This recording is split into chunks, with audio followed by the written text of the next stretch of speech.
টানা 2 হারে global super লিগে যাত্রা শুরু করা রংপুর রাইডার্সই শেষ পর্যন্ত ইতিহাস গড়ল।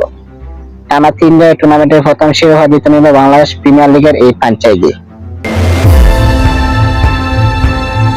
দলকে চ্যাম্পিয়নের স্বাদ এনে দিতে শনিবার 7 ডিসেম্বর ফাইনালে ব্যাট হাতে দারুণ ভূমিকা রাখে সৌম্য সরকার। প্রথমে ব্যাট করতে নেমে 54 বলে 7 চারে 5 ছক্কায় 86 রানে অপরাজিত থাকেন সৌম্য। তাতে 3 উইকেট হারিয়ে 178 রানে বড় পুঁজি পায় রংপুর রাইডার্স। জবাব দিতে নেমে 122 রানে থামে অস্ট্রেলিয়ার ক্লাব ভিক্টোরিয়া।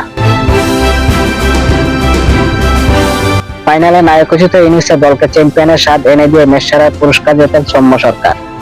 একই সঙ্গে 47 গড় ও 142 স্ট্রাইক রেটে 5 ইনিংসে 188 রান করে টুর্নামেন্টের সর্বোচ্চ রান সংগ্রাহক তিনি।